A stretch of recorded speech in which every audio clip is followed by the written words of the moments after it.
Boa tarde a todas e a todos.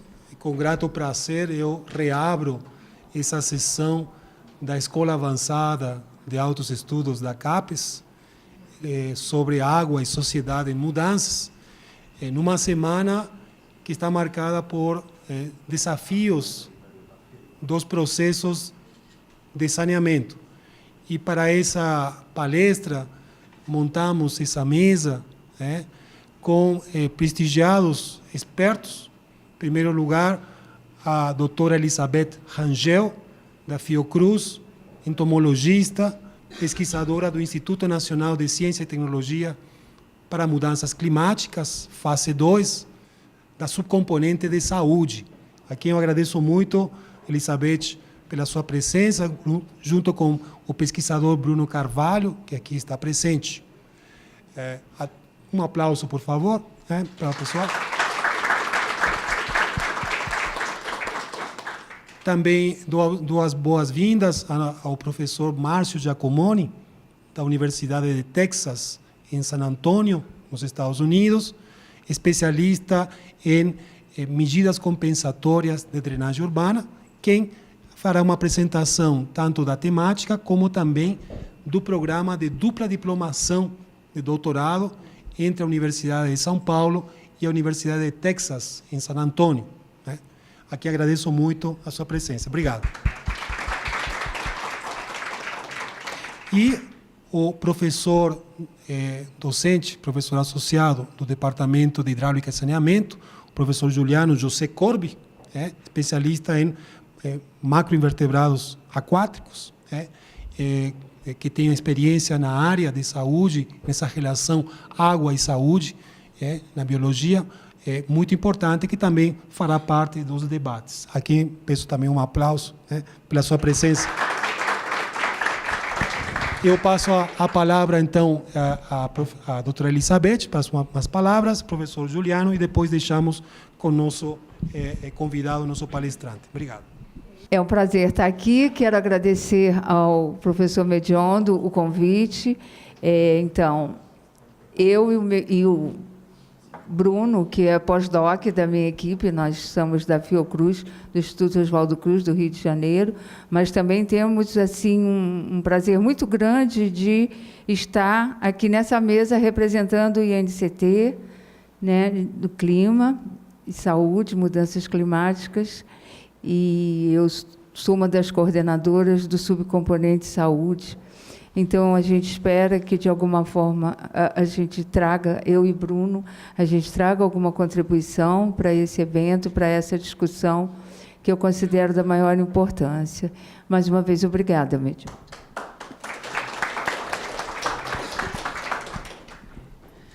Eu agradeço também, Mário, pelo convite. Boa tarde a todos. E, na verdade, eu também gostaria de estar presente aqui para contribuir talvez com a questão mais de saúde e ambientes aquáticos, e a parte de invertebrados aquáticos. O Mário me convidou especialmente em virtude dos estudos que a gente tem desenvolvido com Aedes aegypti, no laboratório. Temos desenvolvido alguns estudos, possibilidade de controle de mosquitos, Aedes aegypti em laboratório, e também trabalhando com monitoramento de insetos adultos a partir de câmaras desenvolvidas pelo ICMC aqui da USP. Então, também, da mesma forma, acho que vou tentar contribuir de alguma forma com esse evento. Agradeço novamente, Mário. Só antes de fazer a mesa, eu queria mencionar e agradecer a nossa equipe, o Júnior e o Marcelo, que sempre estão apoiando pelo CETISC, e a nossa gerente acadêmica, a Marina Batalini de Macedo, representando os discentes, que sem esse esforço, isso aqui não seria possível. Também eu agradeço, um aplauso à equipe de apoio, tá bom? Amanhã, como último dia da semana desse módulo da Escola de Altos Estudos, eu queria relembrar que a partir das 8 horas em ponto, aqui nessa mesma sala, teremos vários palestrantes, iniciando com o SAE São Carlos, o presidente do SAE confirmou, continuando com os 2 ilustres palestrantes da Fiocruz, no primeiro bloco, para termos depois um debate, com a presença também da Universidade de Oxford, professor Nick, professores da escola também, e também acompanhando professores da Universidade de Warwick, que por videoconferência estarão acompanhando, inclusive com pessoas, com alunos da USP e professores da USP que estão nesse momento na Inglaterra. Então, eles também participarão desse workshop. Todos estão convidados e a programação, como vocês sabem, continua no ar, disponível para todos os interessados. Um evento gratuito, e um evento que reconhece a participação de todas e todos. Então, muito obrigado a todos. Desfazemos a mesa e convidamos o professor Márcio Giacomoni a fazer a sua palestra. Obrigado.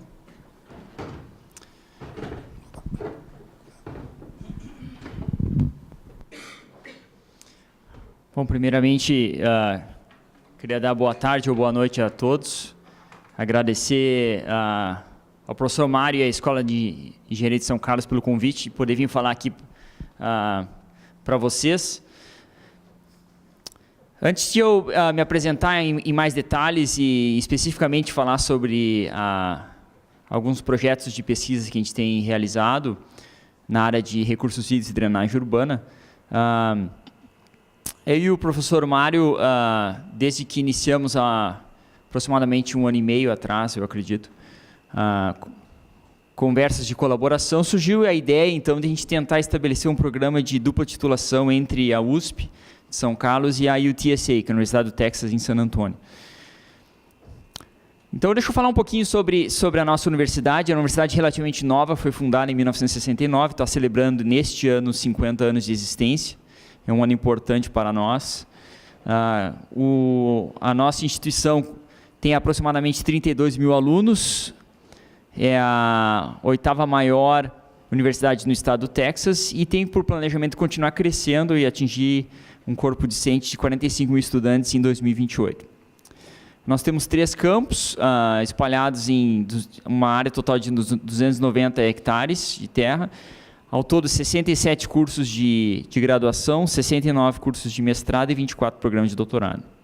O Departamento de Engenharia Civil e Engenharia Ambiental, onde eu sou professor, nós oferecemos 4 programas de pós-graduação, um programa de Engenharia Civil, que a gente chama de Masters of Engineering, um programa onde o aluno tem uma certa carga horária de cursos, e um mestrado científico, um Master of Science, um mestrado em ciências, que além de disciplinas, o aluno também faz uma dissertação de mestrado. E temos 2 programas de pós-graduação em nível de doutorado, um programa em Engenharia Civil e um programa anterior, que é um programa multidisciplinar em Ciências e Engenharia Ambiental. Então, a ideia desse programa é que um aluno, tendo sido aceito no programa de doutorado, tanto aqui na USP quanto lá na UTSA, possa obter, ao final desse programa, o diploma em ambas instituições, mas para isso ele deverá obter todos os requisitos acadêmicos de ambas instituições, mas com a vantagem de trabalhar numa única tese de doutorado, um único tema, tendo sido coorientado tanto por um professor da UTSA quanto um professor da USP. Especificamente, então, o aluno teria que desenvolver um plano de estudo aprovado por ambas instituições, especificando todos os requerimentos e especialmente os créditos que viriam a ser obtidos tanto aqui na USP quanto nos Estados Unidos. A ideia seria, então, que o aluno possa passar metade do seu tempo de doutoramento em San Antônio e metade do outro tempo de doutoramento aqui em São Carlos. E para viabilizar esse programa, então, a ideia é que as questões financeiras relacionadas ao programa sejam divididas. Enquanto o aluno estiver nos Estados Unidos, a UTSA é responsável pelo suprimento de bolsa de estudo e também pagamento de taxas, porque a Universidade do Texas em San Antônio, apesar de ser uma instituição estadual e pública, ela não é gratuita. além de uma pequena bolsa de estudo para que o aluno possa pagar as suas despesas pessoais, né? Então, por que a ideia de fazer esse programa? Bom, primeiro, porque o mais importante para nós é poder estabelecer linhas de pesquisa e linhas de colaboração, tanto aqui nos Estados Unidos quanto no Brasil. Então, esse é o motivo principal. Além disso, aumentar a possibilidade de recrutamento de bons estudantes para ir aos Estados Unidos, e se houver um interesse também estudantes ir para cá, né? Tem a vantagem de poder diminuir custos, então, para os alunos e também para os programas de pós-graduação. E especificamente para a UTSA, então, expandir a nossa presença aqui na América Latina e no Brasil especificamente, mas também da USP no mercado americano, especificamente nos Estados Unidos. Então, nós já iniciamos uma relação, estamos conversando e discutindo especificidades desse programa já há algum tempo. Já assinamos um acordo de cooperação em março do ano passado. E atualmente temos um aluno, o César, que talvez muitos de vocês o conheçam, está lá em San Antônio, tendo sido admitido como nosso aluno, né? E esperamos que logo ele possa retornar à USP e continuar se dedicando à sua tese de doutorado, e para que no futuro possa obter o diploma em ambas as instituições. Alguns pequenos detalhes em relação a esses programas.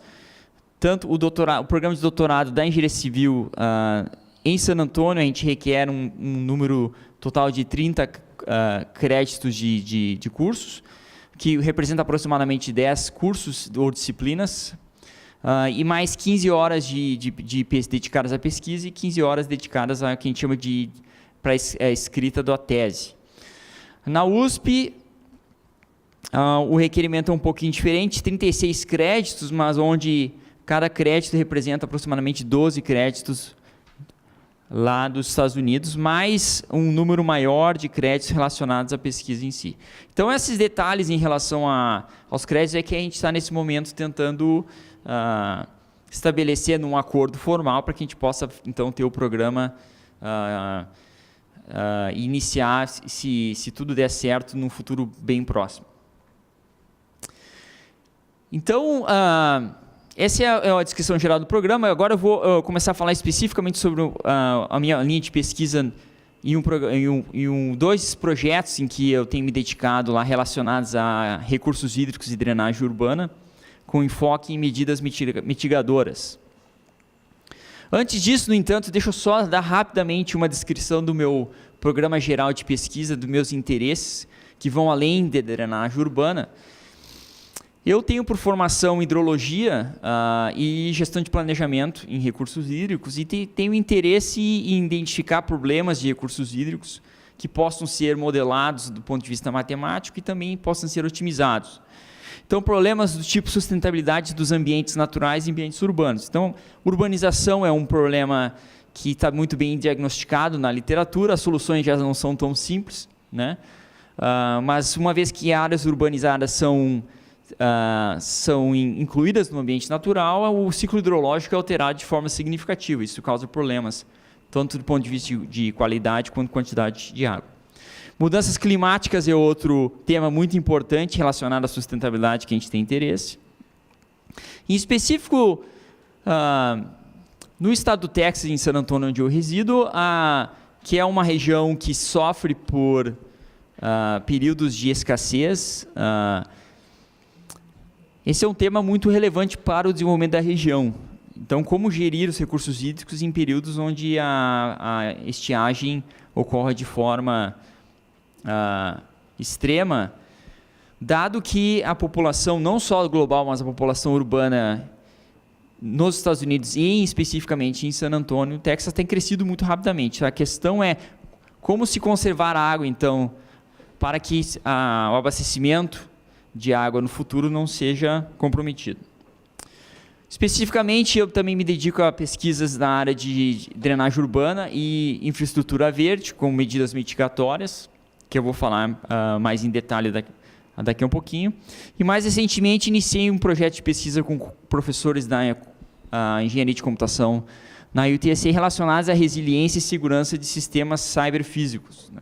Então, por exemplo, redes de distribuição de água, que até recentemente eram sistemas basicamente físicos, com o advento de tecnologias de internet, comunicação e o barateamento de sensores, estão se tornando sistemas cyberfísicos, onde a operação desses sistemas é facilitada.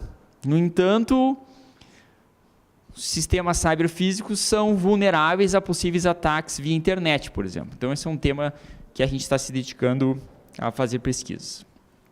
Então, como eu disse, eu uso como ferramentas para estudar muitos desses problemas, uso simulações hidrológicas, modelos hidrológicos e modelos hidráulicos, mas também me dedico à utilização de algoritmos de otimização, como algoritmos evolucionários, e, obviamente, a coleta de dados e análises usando sensoramento remoto e sistemas de informação geográfica e monitoramento hidrológico também. Um pouquinho de contexto, então, sobre essa pesquisa, esses dois projetos que eu vou falar. A cidade de San Antônio é uma cidade que tem uma população de aproximadamente 1,5 milhões de habitantes, é a 7ª maior cidade dos Estados Unidos. E o que se observa à medida do tempo é que as projeções populacionais indicam que a cidade vai adicionar aproximadamente 1 milhão de habitantes nos próximos 15 a 20 anos. E algo interessante, esse gráfico mostra as projeções da população a cada 5 anos. A cidade de San Antônio elabora planos de gestão e planejamento de recursos hídricos, e para isso crescimento populacional é muito importante.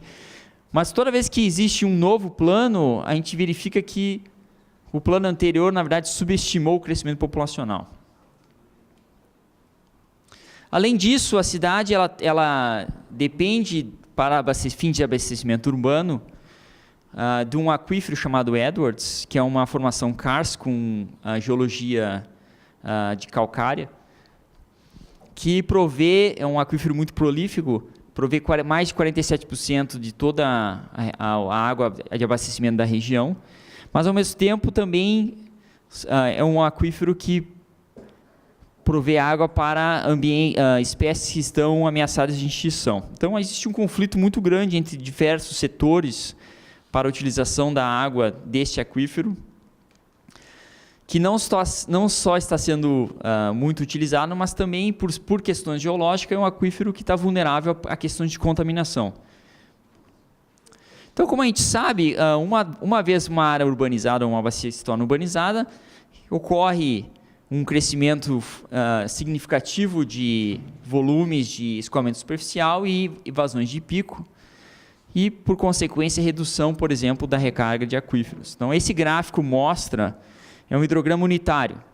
Aqueles estudantes de engenharia que fizeram hidrologia recentemente vão lembrar que um hidrograma unitário é aquele hidrograma resposta da bacia dada a unidade de escoamento superficial.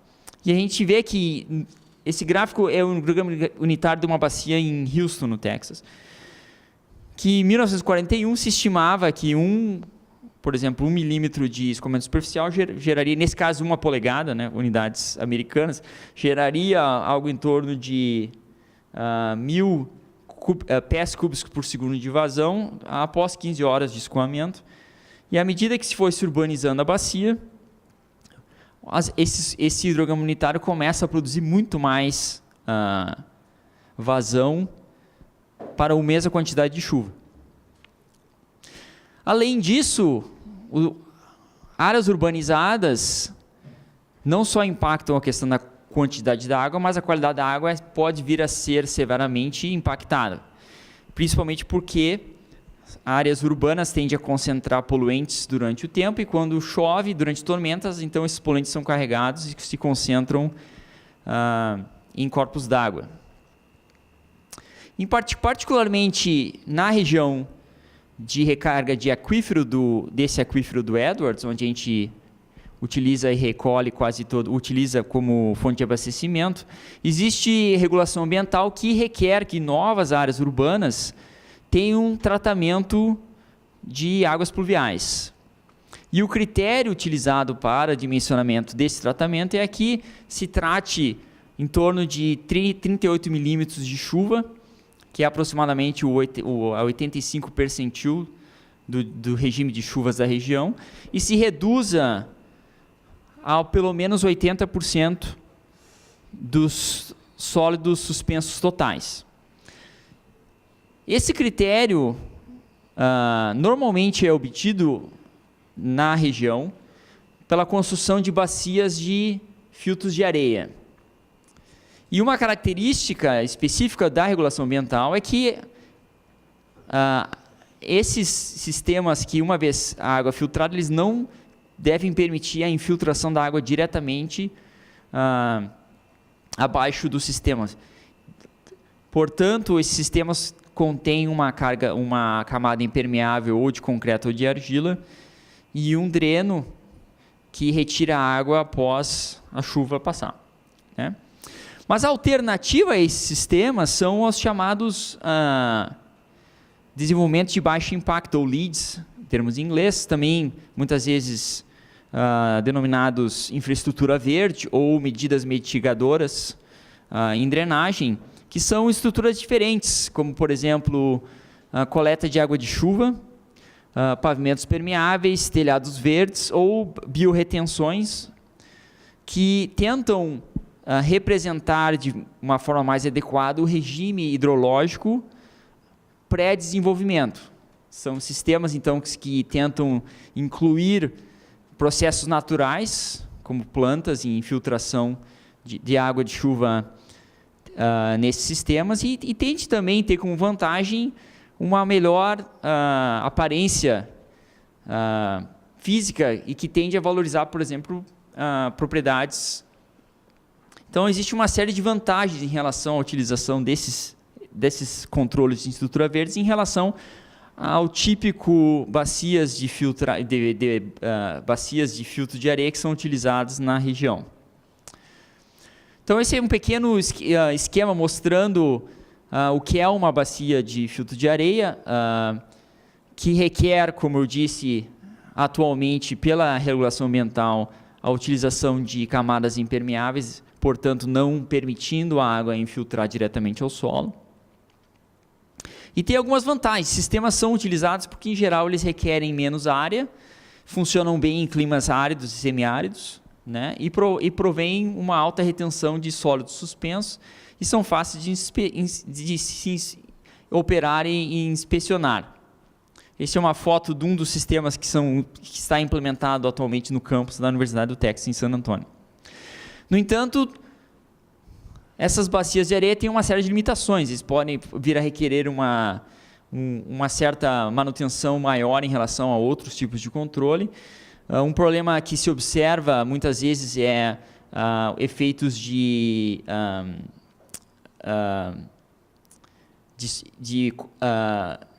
solidificação. Sedimentos acabam colmatando, muito obrigado, a superfície do filtro e retendo água durante um período muito maior do que o necessário.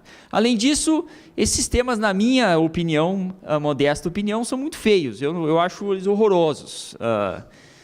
Tento convencer a muitos tomadores de decisão na cidade de San Antonio de que infraestrutura verde tem uma série de outras vantagens e são mais bonitos, né? Isso é importante na sociedade. As pessoas só vão implementar soluções de engenharia se elas forem bem aceitas pelas comunidades. Então, algumas questões específicas que eu me dedico a responder primeiramente, tentar entender melhor qual é como os atuais sistemas, especificamente os filtros de areia, estão funcionando. Se realmente esse requerimento da questão da camada impermeável é um requerimento necessário para proteger o aquífero ou não.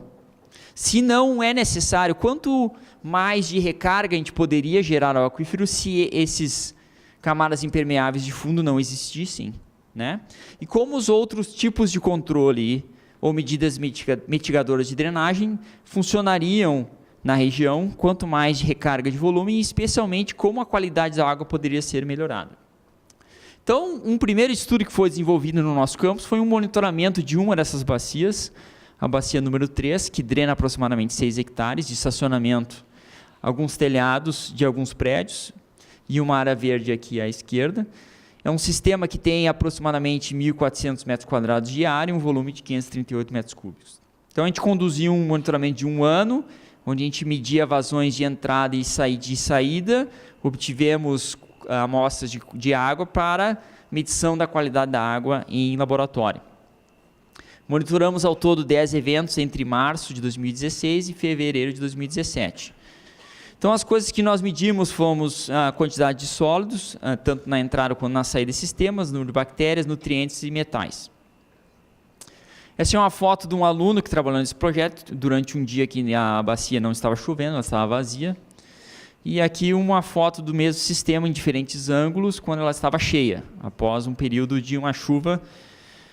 Esse sistema tende, então, a encher aproximadamente após 40 milímetros de chuva. E o resto da chuva que, por eventualidade ocorrer, a vazão tende a passar pelo esse vertedor lateral desse sistema. Então, o que a gente aprendeu nesse primeiro estudo? Primeiramente, as bacias de fio de areia elas reduzem os sólidos suspensos como planejado. E o nosso sistema, segundo os nossos dados, reduziu a quantidade de sólidos em aproximadamente, em média, 81%. Segundo, ficou muito bem claro pelos dados que poluentes que são dissolvidos na água como nutrientes, como por exemplo ortofosfato ou nitratos, não houve redução alguma. O que entra, sai. Existe até sistemas em que é possível que haja acumulação de alguma desses poluentes e possa se tornar emissores, se não bem mantidos. E algo que também aprendemos, nos nossos dados mostram que há uma redução de metais, por exemplo, 30% de cobre, há uma redução maior de zinco, mas zinco a gente observou que há uma carga de zinco relativamente alta nessa bacia, e uma redução em média superior para o chumbo. Então, essa tabela resume todos os parâmetros que foram analisados, desde pH até oxigênio dissolvido, condutividade. Então, na coluna ao meio, as vazões, as concentrações médias da entrada e de saída, se existe diferença entre um e outro. E obtivemos uns dados da literatura de alguns valores que são recomendados pela EPA, que é a Agência Ambiental Americana. O que ficou claro é que para esse sistema específico, mesmo após o tratamento e redução de cobre e zinco, por exemplo, as concentrações médias ainda estão superiores ao que a EPA recomenda para águas pluviais. Isso é preocupante, porque apesar de a água não infiltrar diretamente abaixo desse sistema, ela sai do dreno e como escoamento superficial, acaba atingindo corpos d'água da região que são fraturados. Existe uma série de feições de recarga na superfície mesmo. Então, a água água superficial que é gerada dentro da cidade acaba atingindo o aquífero de qualquer maneira. Não existe um buffer, uma camada que protege o aquífero das águas superficiais. Então, dado que a gente aprendeu e obteve esses dados, a próxima etapa dentro da nossa pesquisa foi a obtenção de um recurso financiado pela própria cidade de San Antônio para a implementação de uma série de testes que vão nos permitir responder 3 questões em específico. Primeiramente, quantificar a performance de tratamento não só de bacias de filtro de areia e compará-las sob as mesmas condições com biorretenções, que são exemplos de controles, medidas mitigatórias ou de infraestrutura verde. Ao mesmo tempo, avaliar se realmente a camada impermeável de fundo desses sistemas pode vir a auxiliar na melhoria da qualidade da água e também na recarga do aquífero. E também, nesse projeto, a gente está avaliando a performance de diferentes tipos de substrato para sistemas de biorretenção. Como é que a gente está fazendo isso nesse projeto? A gente conceitualizou o que eu chamo de test bed, uma bancada de drenagem em escala real, que contém 6 células, 4 delas de biorretenção e 2 delas de bacias de fundo, bacias de camada de areia. A gente pega águas pluviais em uma entrada, divide mediante um canal 6 entradas para essas células em paralelo, e cada camada então tem a sua própria saída de fundo, onde a gente vai estar monitorando tanto a entrada quanto a saída. E isso é importante, especialmente para a cidade de San Antônio, porque a maioria dos critérios de dimensionamento desse tipo de drenagem acaba vindo de outros estados que estão mais adiantados em relação à legislação ambiental em drenagem nos Estados Unidos. Por exemplo, a Carolina do Norte há muito tempo já tem implementado uma série de sistemas, e um manual que foi criado recentemente em San Antônio para o dimensionamento desses sistemas, muitas vezes utiliza critérios de fora. Então, a gente está querendo avaliar questões mais específicas de clima e também de materiais disponíveis para que a gente possa utilizar na região. Então, inicialmente o que nós fizemos foi construir um total de 12 colunas representando sistemas de drenagem em laboratório. Criamos um sistema de aparatos de injeção, onde a gente, em laboratório, cria uma água sintética, água pluvial sintética. Essa tabela representa os principais concentrações e agentes químicos utilizados para a obtenção de certas concentrações, como de nitrato, nitrogênio, fósforo e metais. E, então, adicionamos essa água sintética dentro de cada coluna, aproximadamente 10 galões de águas pluviais sintéticas, a uma taxa de injeção de 150 mililitros por minuto, durante o período de 4 horas. Por que 4 horas? Porque 4 horas é a duração média de um período de chuva na cidade de San Antônio. Testamos inicialmente 5 tipos de substrato, sendo 2 deles relacionados à areia, para representar os filtros de areia, e outros 3 de areia siltosa, que é a recomendação por parte do manual da agência de bacia para a construção desses sistemas. Obtivemos essa areia siltosa junto a um fabricante de materiais da região, mas descobrimos, trabalhando com esse fabricante, ouvindo os dados, que a carga orgânica que era utilizada junto a essa areia siltosa era obtida de biossólidos que vinham da estação de tratamento de esgoto.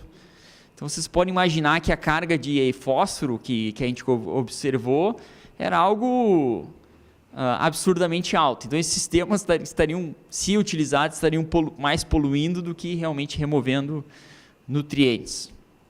E testamos algumas alternativas, como, por exemplo, a mistura de materiais reciclados, como, por exemplo, vidros. Existe uma geração muito grande de vidro como material reciclado na cidade, que poderia ser utilizado para diminuição de volume e custo desses sistemas. E também criamos uma outra areia siltosa, isso em laboratório, utilizando, em vez de areia comum de rio, baseada em sílica, uma areia que utiliza a própria geologia da região, que é feita de calcário. Então, utilizamos calcário triturado e utilizamos esse para a geração de um novo substrato em laboratório. O que aprendemos nessa primeira fase é que as especificações da areia siltosa que foi nos adquirida junto a um fabricante da região, estava totalmente fora de especificação do manual. Não só pela questão do fósforo, mas também a própria gradação da areia. Então, sentamos com a agência de bacia e com o mesmo provedor e uma outra empresa que se mostrou interessada e pedimos, então, mais 4 tipos de areia siltosa para testarmos novamente utilizando as nossas colunas e, então, selecionarmos os substratos para a implementação, então, na test bed em escala real que está sendo feita no momento. Então, o que a gente aprendeu? Primeiramente,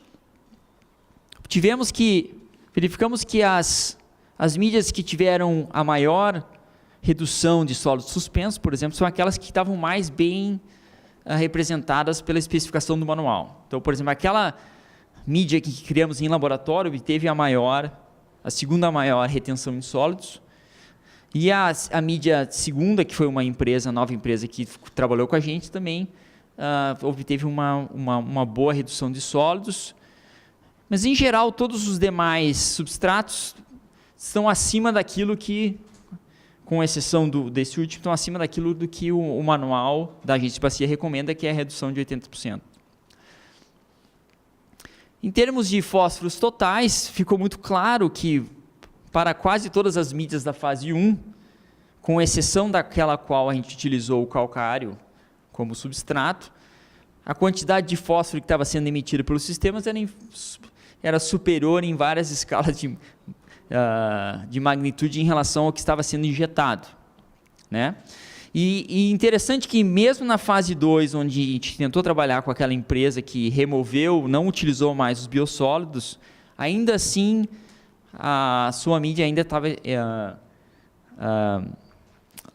produzindo uma descarga de fósforo superior ao que estava sendo injetado. Interessante é que aquela empresa que se mostrou interessada em nos ajudar na pesquisa também, sugeriu a inclusão de ferro em uma das suas mídias e foi a que obteve a maior redução de fósforos, o que foi algo que não estava planejado no projeto. Em termos de nitrogênio, não houve praticamente nenhuma redução, isso porque a mídia em si não tinha nenhuma planta, era um processo relativamente rápido, a desnitrificação provavelmente quase não ocorreu nesse período, então, em termos de fósforo, a gente não observou nenhuma mudança. Em alguns resultados em relação a metais pesados como copper e zinco, então a gente vê algumas reduções, aqueles materiais que obtiveram boa redução de fósforo também demonstraram ser eficientes em redução desses metais. Então, o que a gente aprendeu usando esses experimentos? Primeiramente, a especificação do substrato é muito importante. E o interessante é que, mesmo trabalhando com essas empresas que provêm material não só para medidas mitigadoras de drenagem, mas materiais para outras indústrias, como indústrias de jardim e mesmo construção civil, o controle de qualidade se mostrou bem abaixo do que a gente estava esperando. A gente, mandando esses materiais para laboratório, por exemplo, na graduação, a gente nunca conseguiu uma certa consistência daquilo que o manual realmente requer.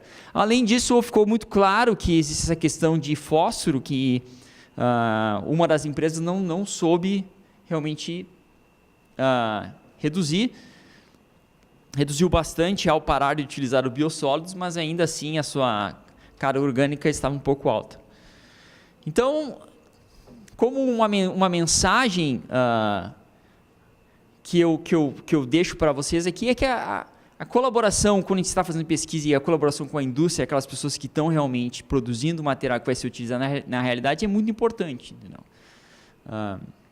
Além disso, o uso da areia calcárica, usando o calcário como substrato de areia, mostrou resultados bem interessantes e isso se deve à presença de cálcio e magnésio na composição química do calcário, que ajuda na absorção de nutrientes e metais, né?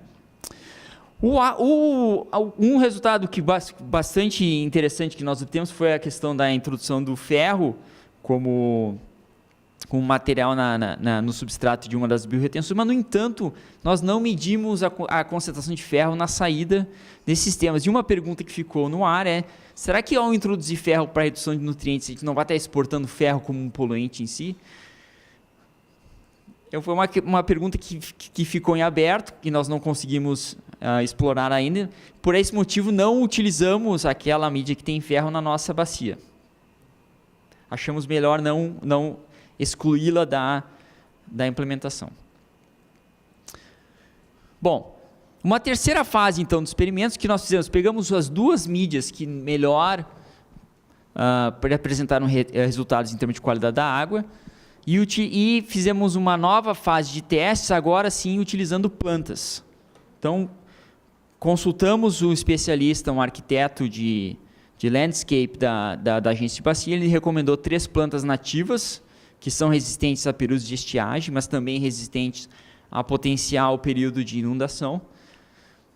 E plantamos essas plantas nas 2 mídias selecionadas, que são as areias siltosas, e refizemos os testes. Então, primeiramente, o que a gente observou? Observamos que a emissão ou a retenção de sólidos suspensos nas colunas que tinham plantas aumentou um pouquinho em relação às colunas em si, que não tinham plantas. E a hipótese nesse sentido é que as plantas criam caminhos preferenciais para que a água acabe infiltrando uma velocidade mais alta do que sem as plantas, e de forma a diminuir o tempo de retenção e permitindo que mais sólidos acabem atingindo a saída desses sistemas. Em termos de ortofosfatos, houve uma redução significativa da emissão desses nutrientes, especialmente em relação à primeira mídia, ao primeiro substrato que contém a areia com calcário. E obtivemos, continuamos a observar, mesmo com as plantas, a emissão de fósforo com a mídia que utiliza areia de rio, areia baseada em sílica. A mesma coisa em relação a fósforos totais. Em relação a nitratos, houve uma redução aproximadamente a mesma, mas agora, com as plantas em si, a gente pode observar, em relação aos experimentos anteriores, que sim, está ocorrendo algum processo de desnitrificação em função das plantas e provavelmente bactérias que convivem na zona de raízes dessas 3 plantas. No entanto, estatisticamente não conseguimos identificar nenhuma diferença entre as 3 espécies de plantas. Né? Em relação a metais, houve sim, em termos de metais pesados, metais totais, redução para quase todas as combinações de mídia e plantas, tanto para metais totais quanto para metais dissolvidos. Então, em resumo, o que a gente aprendeu nessa terceira fase de experimentos usando colunas é que as plantas realmente são muito importantes também, especialmente para a questão dos nutrientes,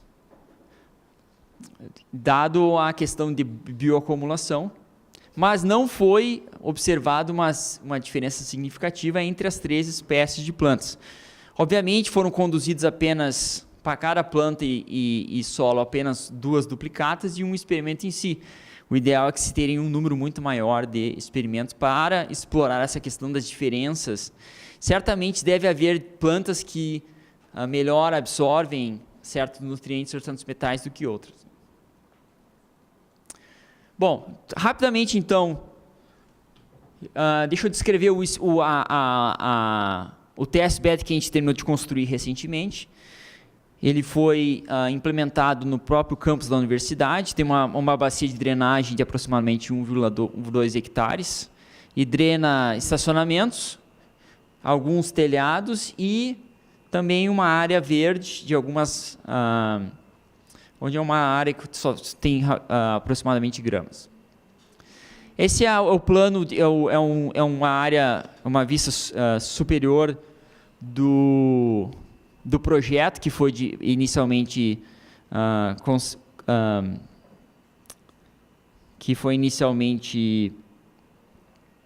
dimensionado. A gente retira a água de um canal de drenagem nessa porção aqui, introduzimos a água é desviada para um canal que estabiliza as águas pluviais e a água entra nas 6 células em paralelo e são descarregadas à esquerda ao fundo.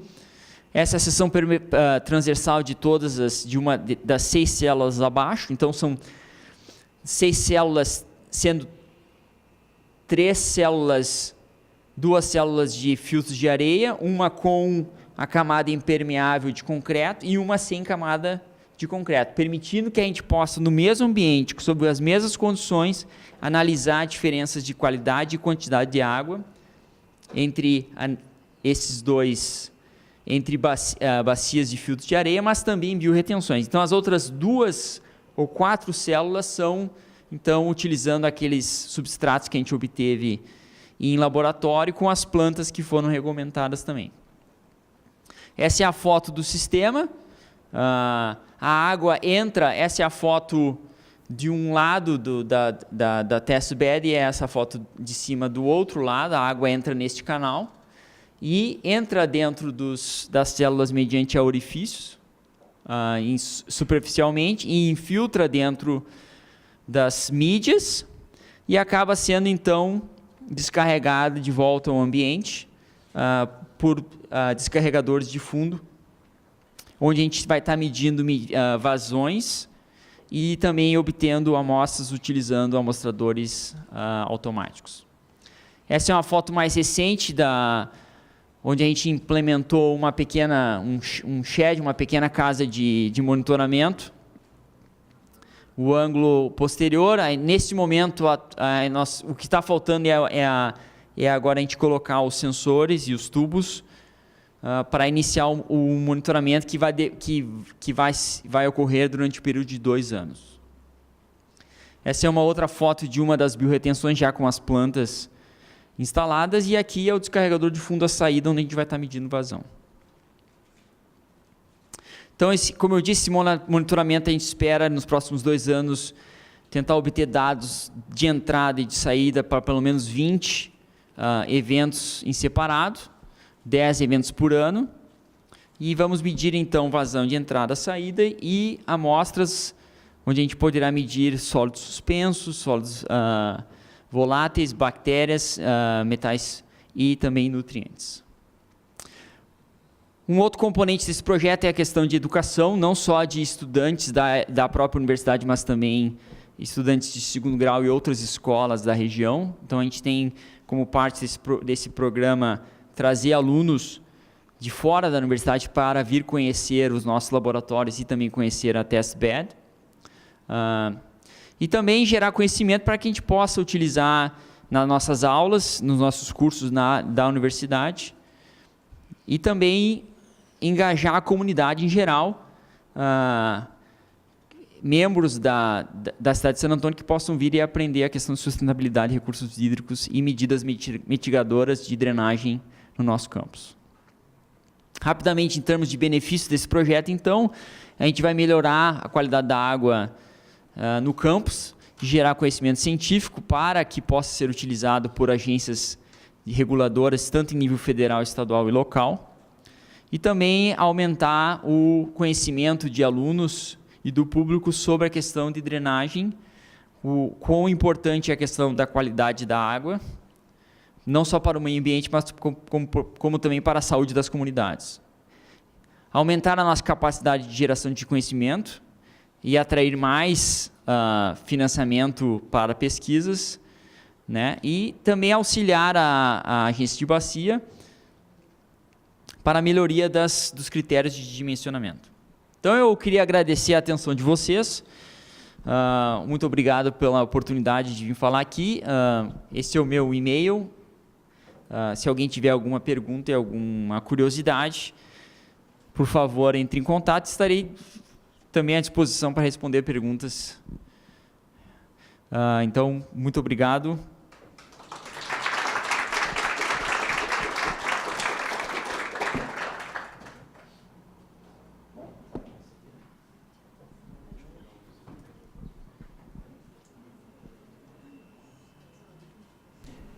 Bom, não sei se vocês querem voltar ou pode ficar aqui mesmo. Aqui mesmo, né? Isso. Como o professor Mário precisou sair um pouco, eu vou ficar mediando aqui um pouquinho as perguntas para vocês. Então, fiquem à vontade.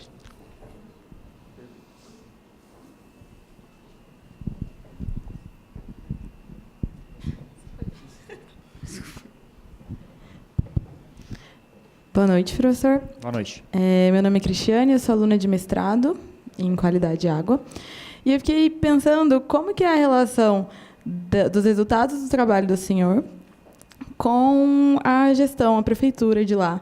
Se eles aguardam, assim, porque no fim o senhor está tentando mostrar para eles a mudar uma coisa que eles estão fazendo amplamente hoje.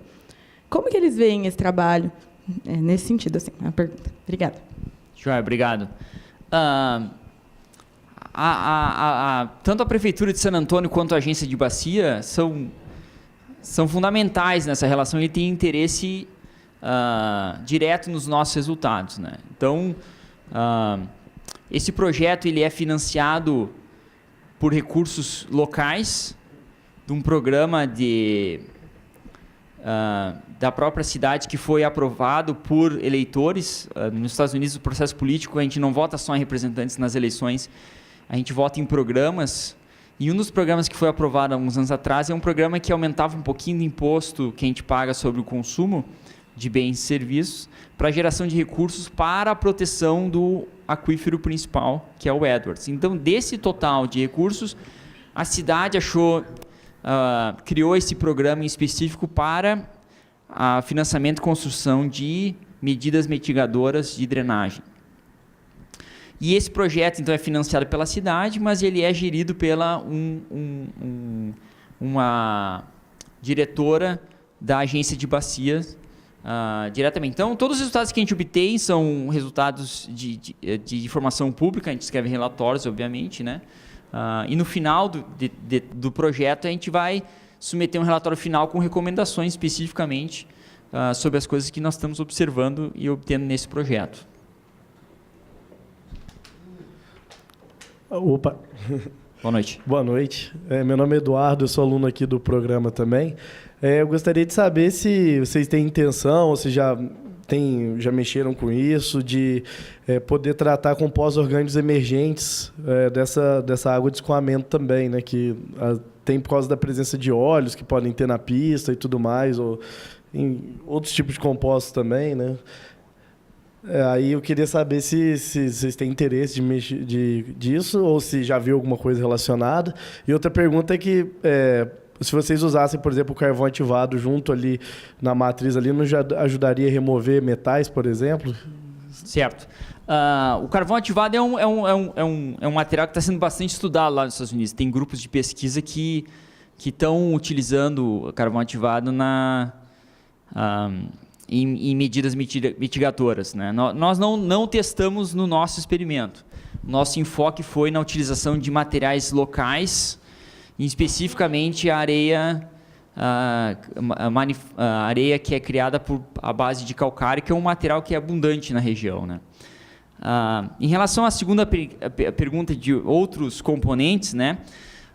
Recentemente tivemos um outro projeto financiado, que vai ser financiado e deve iniciar agora em setembro, para a utilização e construção de pavimentos permeáveis. Então, a gente trabalhou com a cidade de San Antônio para a construção de 4 células de pavimentos permeáveis, são estacionamentos com uma área para 8 carros.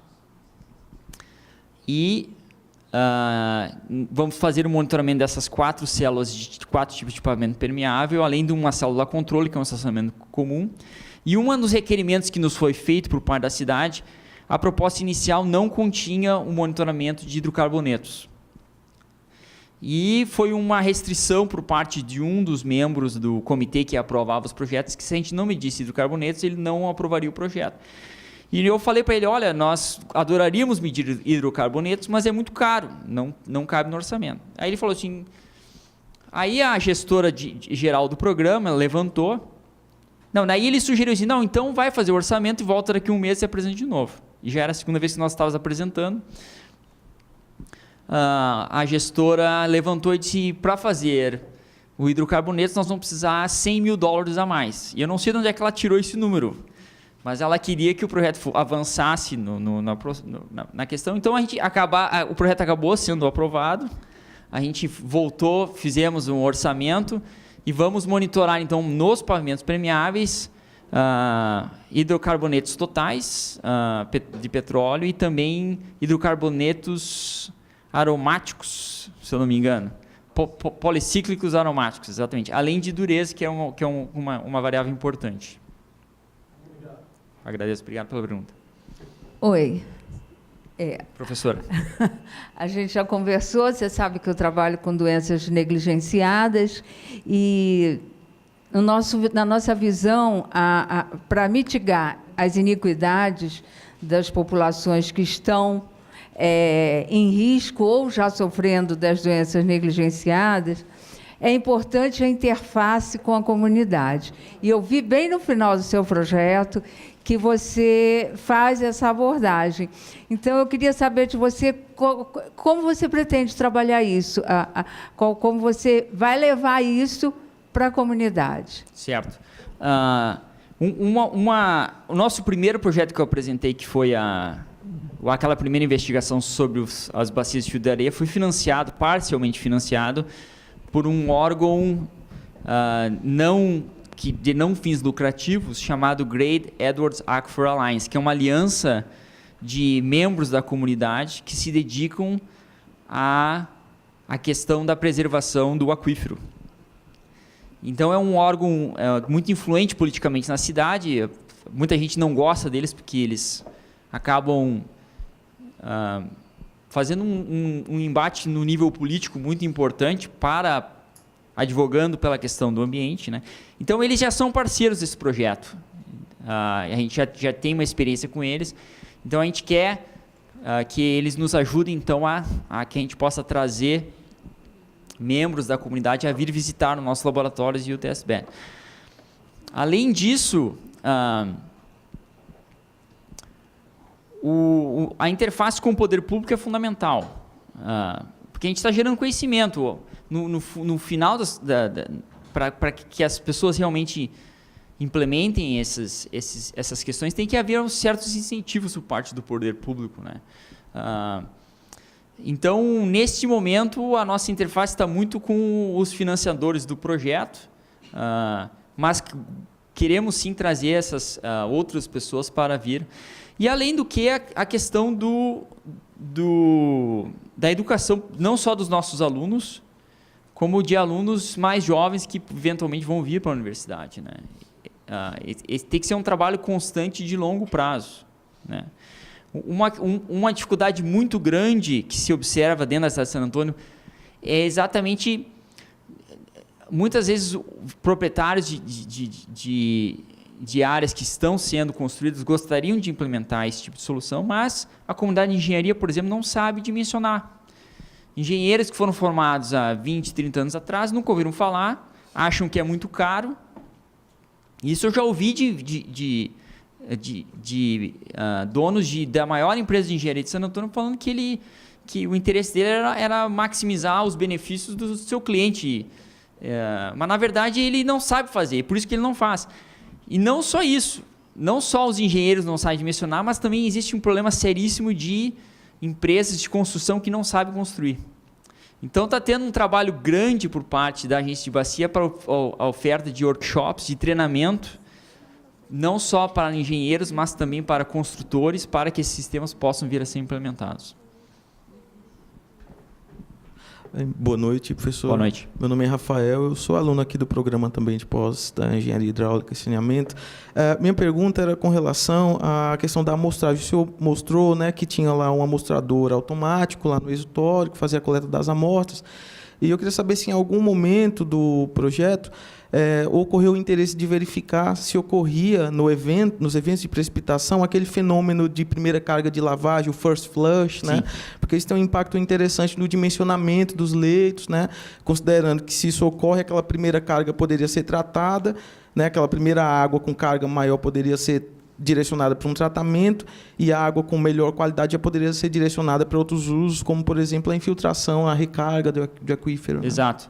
Né? Esse efeito é observado, né? Eu não mostrei os dados aqui, mas quando tu plota o hidrograma com o polutograma, o efeito de first flush é visível, né? Nós não chegamos a fazer nenhuma análise estatística sobre isso, mas existe. E é por isso que o critério de dimensionamento, nesse caso de filtros de areia, é bem simples. Se estima de que se tu conseguir tratar os primeiros 38 milímetros, que representa aproximadamente o 85 percentil do regime de cheias, a maioria dos first flush vão ser capturados.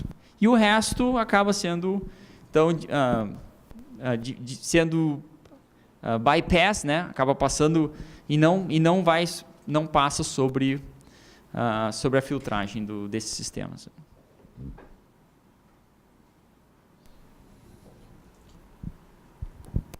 Boa noite, professor. Boa noite. A gente já se conhece um pouco, mas se me apresentar para os outros, meu nome é Marina, eu faço doutorado aqui e eu trabalho também com técnicas compensatórias. Aí eu queria te fazer uma pergunta mais assim, porque a gente tem trabalhado um pouco com a mesma coisa e em relação a algumas questões que eu vi na literatura. Primeira coisa é em relação ao geotexto que vocês usam para separar a areia e a brita, né? Eu fiz um curso com um professor dos Estados Unidos também, lá de New Hampshire, o Tom Ballestero. E ele recomendou para a gente que não usasse o geotexto por conta da colmatação. E um pessoal daqui da Universidade de São Carlos, da UFSCar, também obtiveram resultados semelhantes. Eu queria saber, vocês fizeram a utilização do geotexto? Não. Como que foi? Não, apesar de a opção de utilização de geotêxtil existe no manual, os próprios engenheiros da agência de bacia recomendaram que a gente não utilize. Ah, tá. Então, ao invés disso, tem a camada de substrato, 2 camadas, uma camada de areia mais fina, uma segunda de uma brita um pouquinho menor, e aí sim a camada de drenagem, que são pedras maiores. O geotextil não foi utilizado. Realmente não, tá. Outra questão é... Eu queria saber se vocês, a questão da desentrificação, eu vi também em muitos artigos que eles recomendam a criação de uma zona anaeróbia. E aí eu queria saber, eu tinha visto na fotinho que você mostrou dos experimentos em coluna, que vocês têm várias saídas, né? E aí a gente também está fazendo isso aqui no nosso, e aí eu queria saber se vocês chegaram a testar essas diferentes alturas de zona anaeróbia e se obteve algum resultado diferente. Ainda não o fizemos. As colunas, quando a gente dimensionou as colunas, exatamente botamos as diferentes alturas, né? Mas na test bed nós vamos fazer. Se vocês notarem, esses tubos de PVC que estão mais altos são tubos de saída, de descarga, para cada descarregador de fundo, onde a gente tem uma válvula que, se a gente deixa a válvula aberta, a vazão de saída da célula vai por baixo e sai diretamente no arroio lá embaixo.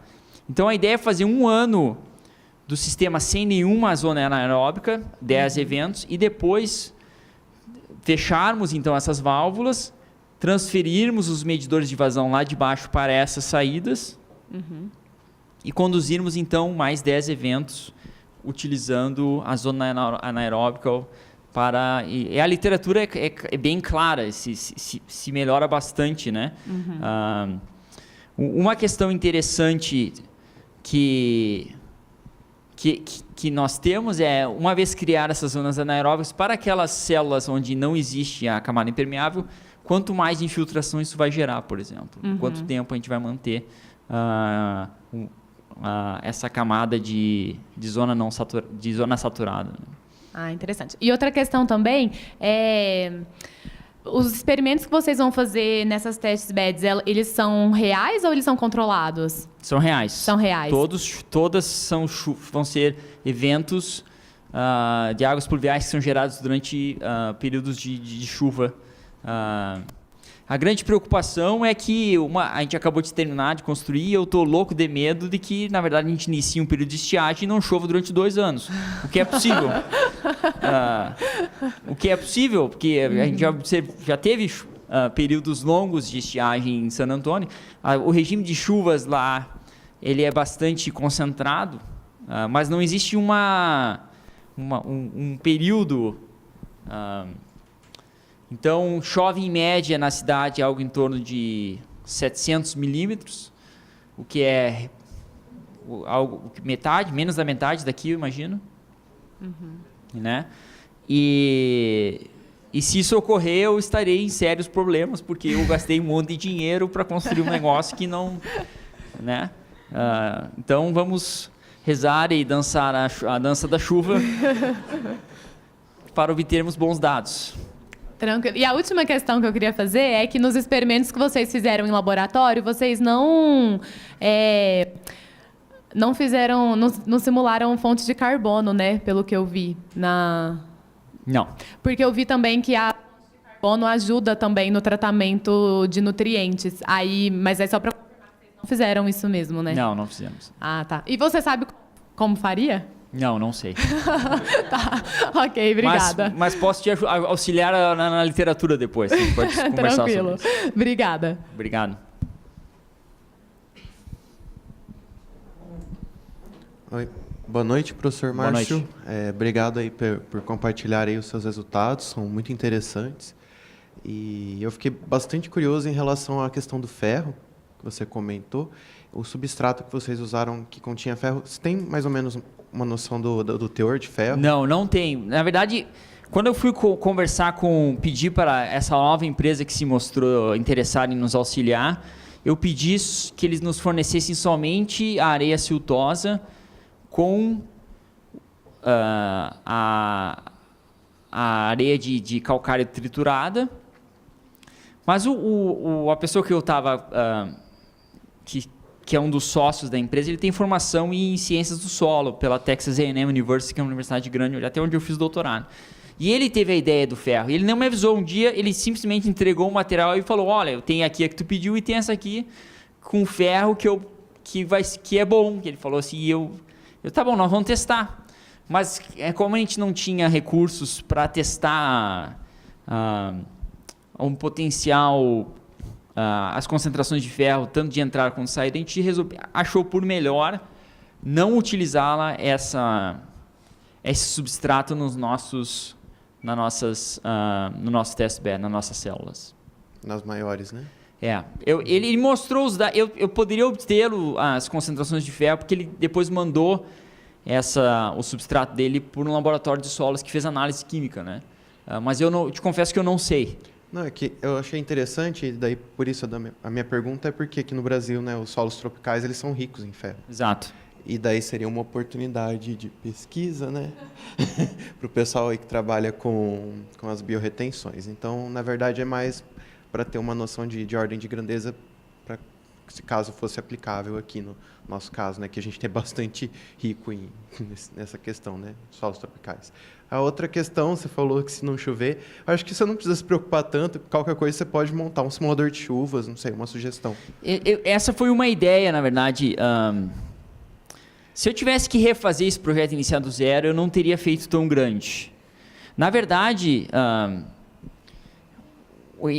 originalmente, o local onde eu pensei em instalar isso aqui era um local muito maior, uma área de drenagem 3 ou 4 vezes superior à que a gente está drenando agora. Mas não fiz ao começar a trabalhar e fazer o dimensionamento, a gente verificou que a gente precisaria um sistema de tratamento muito grande para a área que a gente tinha e para o orçamento que a gente tinha também. Então a ideia foi mudar o local, fazer essa redução de área de drenagem e reduzir, e mesmo assim tivemos que reduzir o tamanho do test bed por uma questão de orçamento. Originalmente, quando a gente dimensionou o test bed, o pessoal da manutenção da própria universidade, que no futuro vai ser responsável por manter esse sistema, eles sugeriram a construção de uma rampa de acesso dentro da test bed, onde poderia entrar com um tratorzinho, um bobcat daqueles para remoção da mídia, né? O que foi uma ideia muito bacana, mas depois, fazendo orçamento, para a inclusão desta rampa, a gente precisaria um total adicional de $100 mil, que eu não tinha. Então, a gente teve que acabar retirando essa rampa, e por isso que agora tem só, no projeto atual, um muro de concreto. Então, a questão que se põe é: o que eu vou fazer daqui a 2 ou 3 anos se eu precisar remover essa mídia? Eu vou chamar um mano de aluno como vocês, cada um com uma pá, e alguns dias nós vamos ficar tirando a mídia e botando mídia nova. Vai ter que ser assim, mas fazer o quê? Obrigado aí. Eu que agradeço, obrigado. Dá para continuar mais um pouquinho? Claro. Ô Jamil, eu só queria te responder porque na nossa biorretenção aqui a gente tem um mix, na verdade, de areia com solo, né?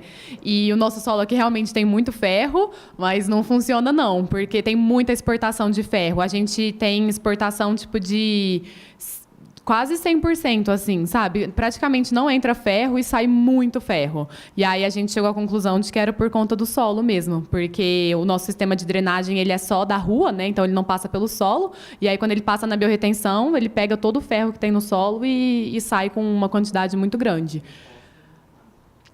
E não, o fósforo trata bem, mas exporta muito ferro.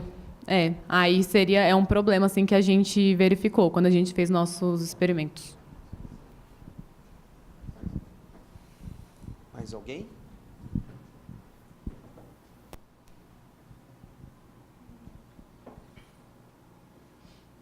Bom, só um comentário geral, então. Realmente, ferro a gente tem bastante. Os rios aqui têm feito análise há bastante tempo. A gente começou a discutir um pouco, inicialmente, até a questão de Aedes aegypti. Na verdade, meus trabalhos têm bastante a ver com o que você faz. Eu trabalho com metais em córregos. Tá? Então, a gente tem analisado e realmente a região tem muito ferro.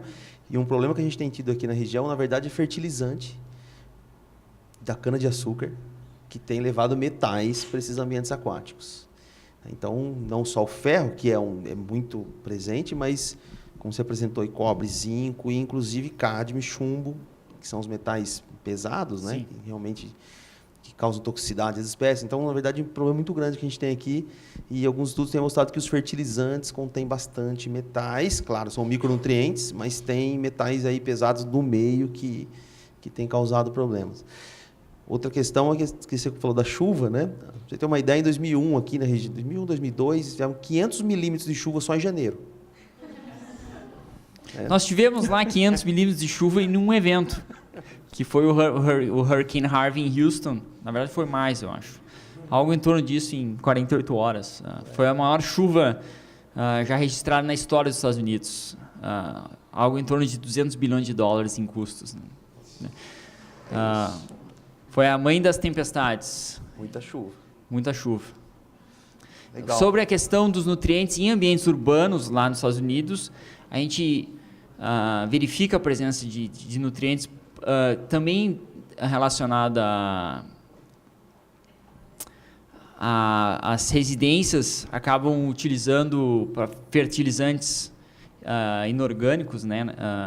E quando chove, isso acaba atingindo ambientes naturais. Uma outra preocupação que a Engie Bacia tem na cidade é o uso de pesticidas.